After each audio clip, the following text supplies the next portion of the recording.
Israel को क्यों नहीं बॉयकॉट किया जा रहा है, उनके ऊपर सैंक्शंस क्यों नहीं लगाए जा रहे हैं? अगर आप चाहते हैं कि इजराइल ये युद्ध रोके तो उनको ट्राई करिए। इंटरनेशनल कोर्ट में जो ट्रायल चल रहा था, नेतन्याहू को आप सज़ा दीजिए इंटरनेशनल कोर्ट के ह्यूमन राइट्स वायलेशन के तहत, तब जाके रुकेगा ये युद्ध।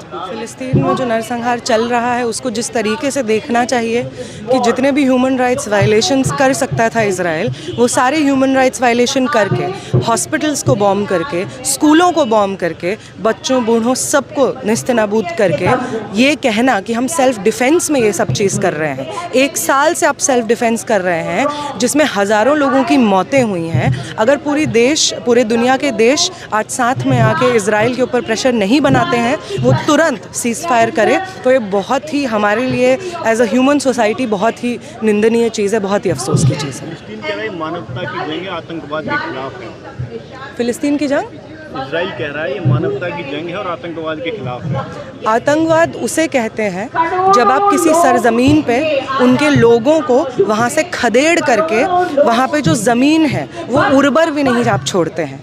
जितने तरीके के इंटरनेशनल लॉ में बैंड हैं जो चीज़ें यूज़ करना, चाहे वो वाइट फॉस्फोरस हो या जिस तरीके के मिसाइल्स ये लोग इस्तेमाल कर रहे हैं, आप वो तमाम मिसाइल्स इस्तेमाल करते हैं उस देश पे, उस ज़मीन पे बसे हुए सालों से, मतलब दशकों से बसे हुए लोगों को वहाँ से उजाड़ने के लिए। इसको टेररिज्म कहते हैं। टेररिज्म का डेफिनेशन हमेशा वो नहीं होगा जो अमेरिका देगा।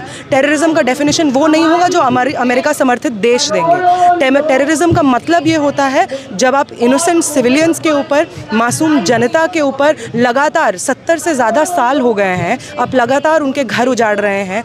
परिवार, मतलब वो परिवार जो पैदा हुए थे उस ज़मीन में, देखते देखते उनके जब बच्चे पैदा होते हैं तो पूरी ज़मीन का नक्शा बदल चुका होता है। हर साल, हर दशक हम देखते हैं कि इतनी ज़्यादा बर्बरता इजराइल बरसाता है कि ज़मीन पहचान नहीं पा रहे हैं। हर जनरेशन ऑफ बच्चे जो पैदा होते हैं फ़िलिस्तीन में, वो एक अलग ज़मीन पर पैदा हो रहे हैं। उनको ये नहीं, फ़िलिस्तीन का आप नक्शा नहीं बता पा रहे हैं, क्योंकि पिछले 70 दशकों से ज़्यादा में जिस तरीके से फ़िलिस्तीन का नक्शा ज़बरदस्ती इजराइल द्वारा बदला गया है, कोई पहचान नहीं पाता है। इसको टेररिज्म कहते हैं। टेररिज्म उसको कहा जाता है जब आप किसी के, उसके ज़मीन, उसके घर के अधिकार को छीन करके, उस पर कब्ज़ा करके वहाँ पे अपना रखना चाहते हैं, उसको टेररिज्म कहते हैं।